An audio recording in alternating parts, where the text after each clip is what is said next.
Hello, part three of this topic. It's a pretty deep topic on being able to achieve goals in a busy schedule. So I broke this up into three parts.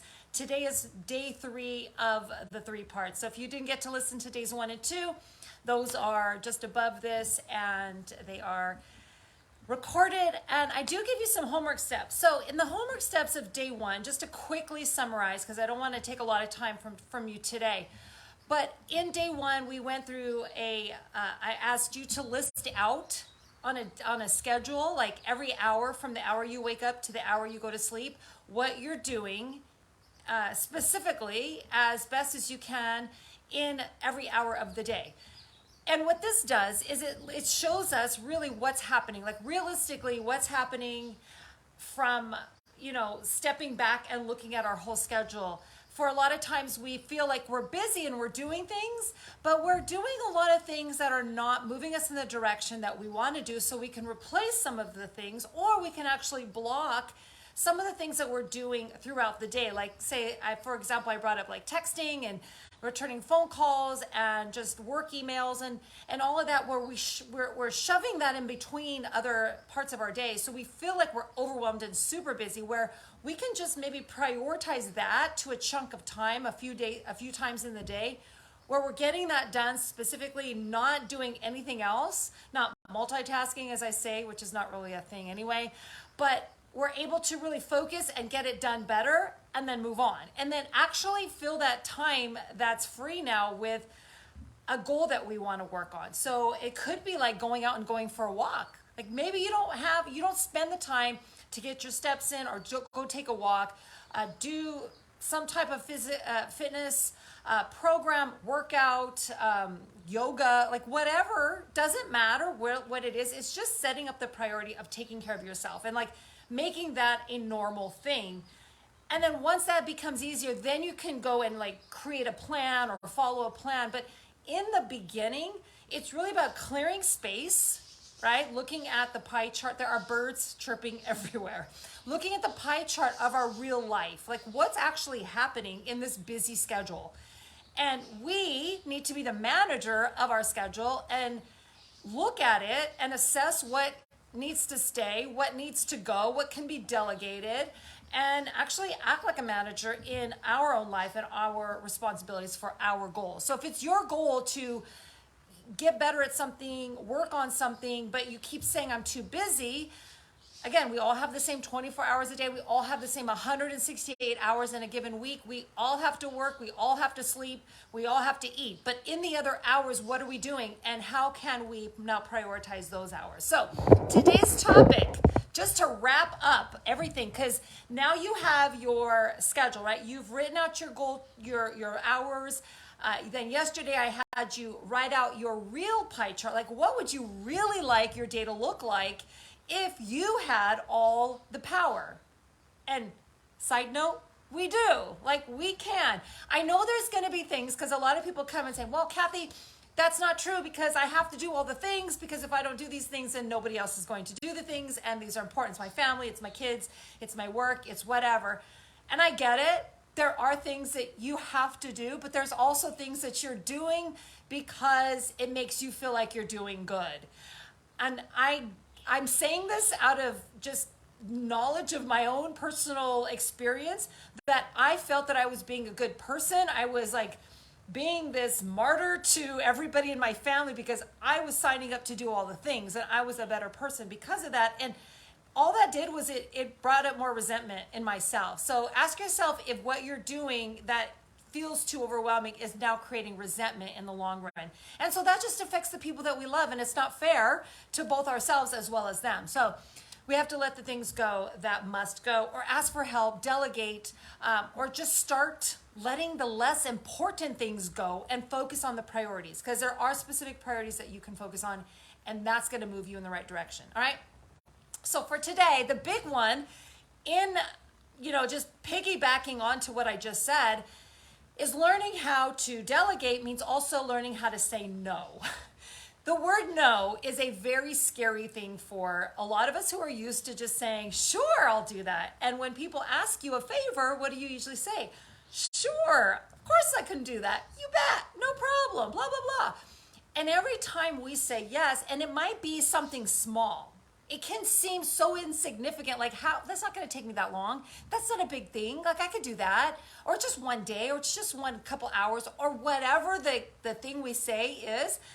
I want you to remember every time that you say yes to something or someone else that's not in your plans right now, not in that pie chart that you just drew out, you are now saying no to something or someone else in your life that you're currently doing something for or spending time with. So consider this. You only have so many hours, right? So if somebody asks you to do something, your hours just got a little bit shorter. Now you got to crunch more things into that time. And then you say yes to something else and it gets a little tighter and a little tighter and tighter. And it's no wonder that we get so frantic at points in our world where we're like, why am I doing so many things and I don't feel like I'm doing anything? Because a lot of times we get stuck doing other things for everybody else, which is nice, but it's not moving us in the right direction. So again, prioritizing not only your pie chart of your hours of your day and the structure of your day, but also in how you respond when people request your time, your energy, your assistance. Now, yes, it's nice to say yes. Yes, it's wonderful to help people. I'm not saying anything against that. What I'm saying is that you need to come first. So when you say yes to everybody else, you're coming last. And if you're saying you don't have time to take care of yourself and do something that you want to work on in achieving a new goal, the reality is that you have no time because you've actually structured no time for yourself. So that must change. And if it doesn't, then things are just going to continue to go in this direction and it'll actually probably get worse because we'll keep saying yes to more and more things and more people until we learn this really important task. So for today, I want you to come up with and you can comment below, you can share your script below because I'm gonna give you some homework. You can send me a DM and tell me what you're gonna share. But this is what I use, so I'll give you my example if you need one. And then I want you to just feel free to come up with what works best for you, like what feels right to you. So if somebody says, hey, Kathy, can I ask you a favor? Would you mind picking up my kid from school, on Thursday?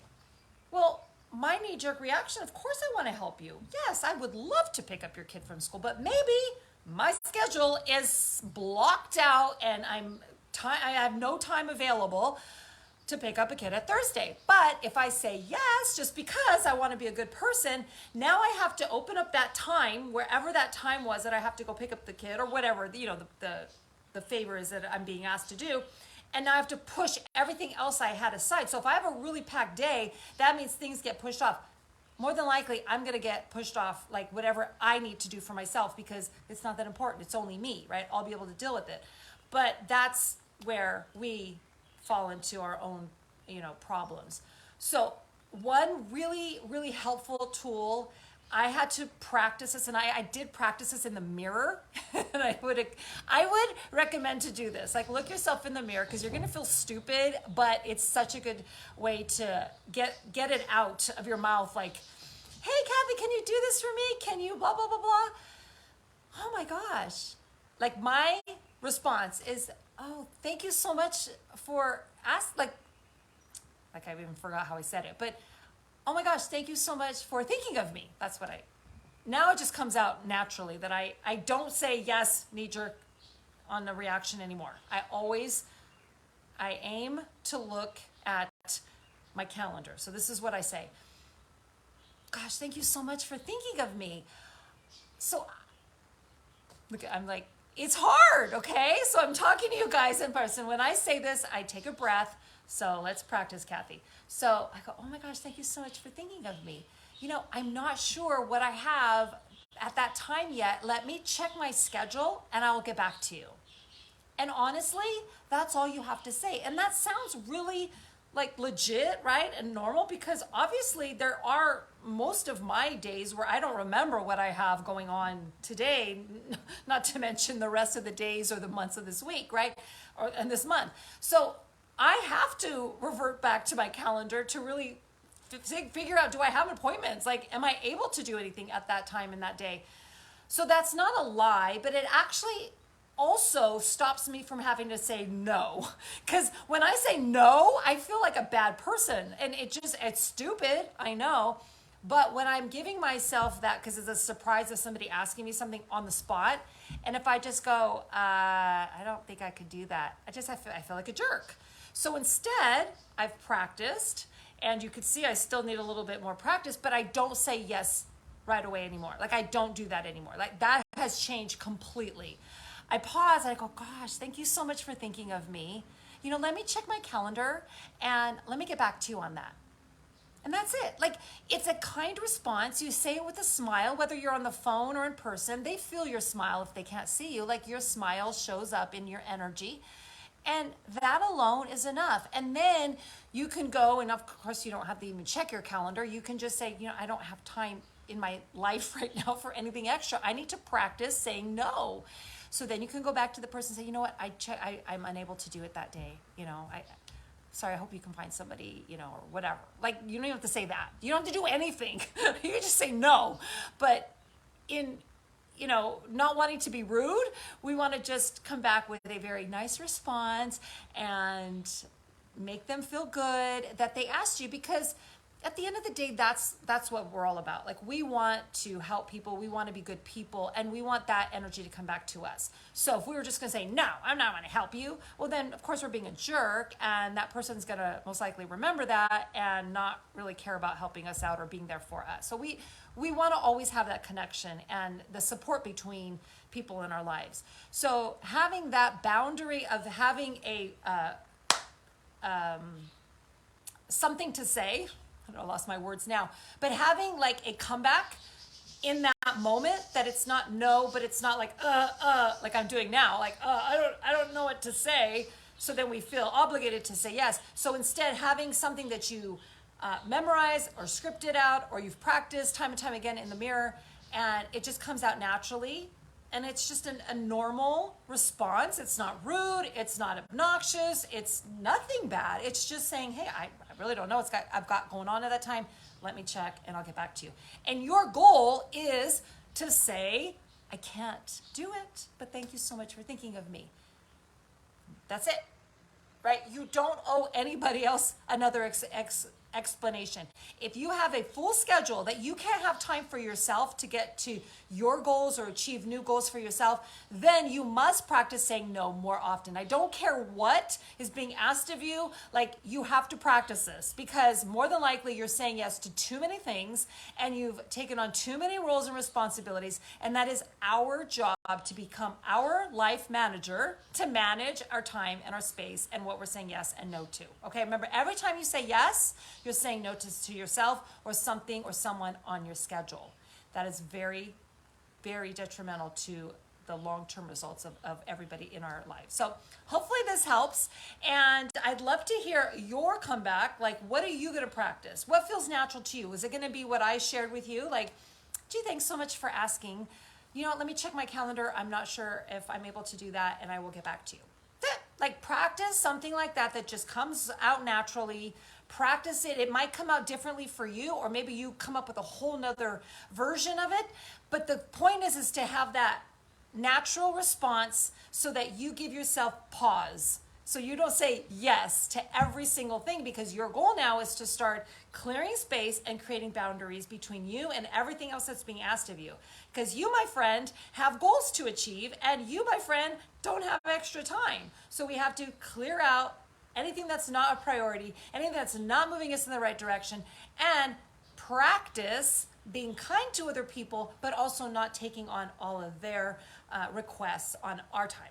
Okay, so hope that helps, and I'd love to hear what you have to say below, and I will see you guys tomorrow in a brand new topic and a brand new share. See you soon.